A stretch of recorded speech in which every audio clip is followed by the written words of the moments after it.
एक बार एक राजा के यहां यज्ञ हुआ।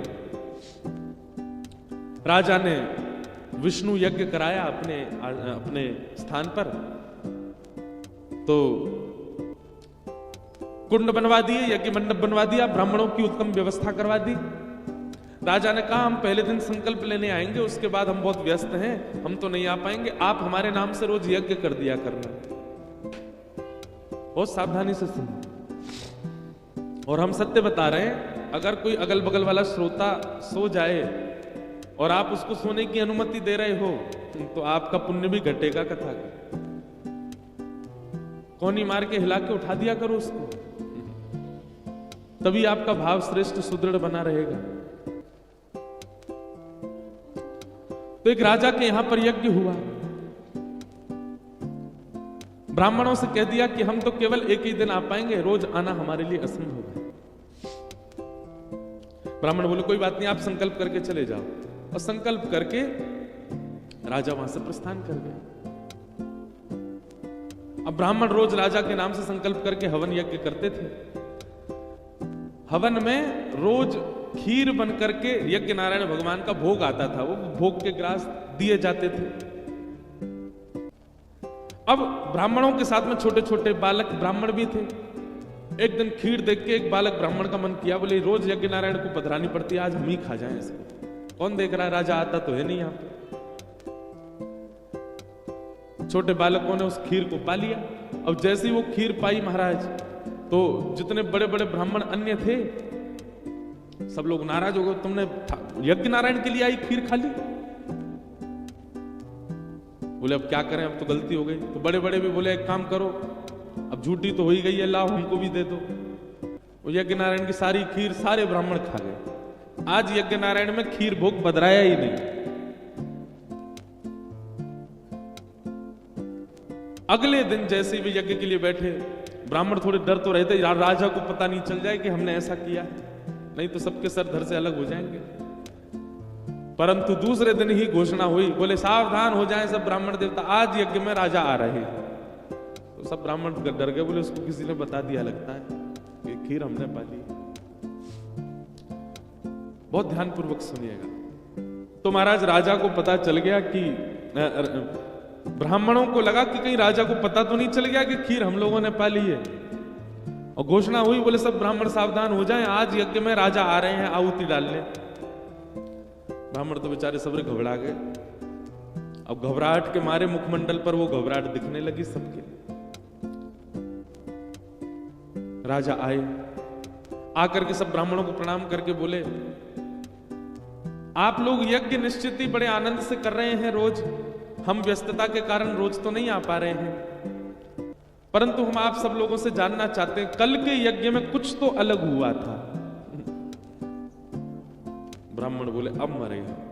अब ये राजा तो ये कुछ दिखता नहीं है, ब्राह्मण कौन है, वो तो सीधा दंड देता है। सब ब्राह्मण बोले भैया छुपाने में कोई फायदा नहीं है, जितना छुपाएंगे उतना बड़ा दंड मिलेगा, इससे बढ़िया तो सत्य बताओ राजा को।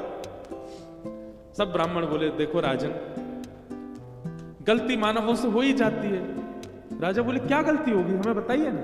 बोले कल रोज यज्ञ नारायण के लिए खीर प्रसादी आती है और उसकी आहुति यज्ञ में डाली जाती है, परंतु हमारे साथ छोटे छोटे विप्र ब्राह्मण भी हैं, बटुक ब्राह्मण हैं, ये सब लोग यज्ञ की विधि सीखने के लिए साथ में आए हैं।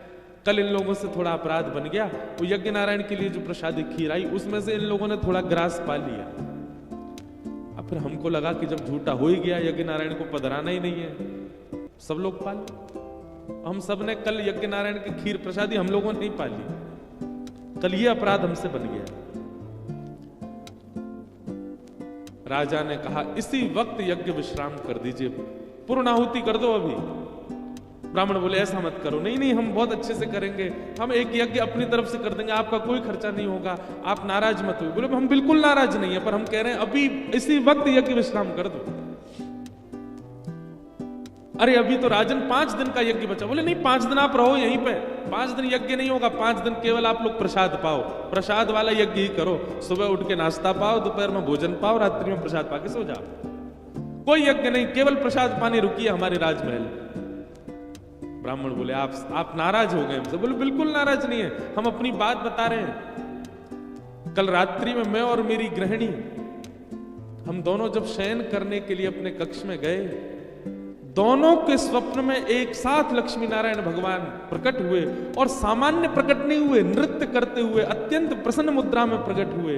तो निश्चित ही हमें लगा कि यज्ञ के आहुति से ठाकुर जी अत्यंत प्रसन्न हैं, इसलिए प्रसन्न मुद्रा में दिख रहे हैं। पर यहां के पता चला कि यज्ञ की आहुति से नहीं, ब्राह्मणों प्रेम से खीर प्रसाद पा रहे थे, उससे ठाकुर जी प्रसन्न थे। तो हम तो केवल ये समझ गए हैं कि यज्ञ तो श्रेष्ठ है ही, पर यज्ञ से ज्यादा श्रेष्ठ ब्राह्मण की प्रसन्नता है।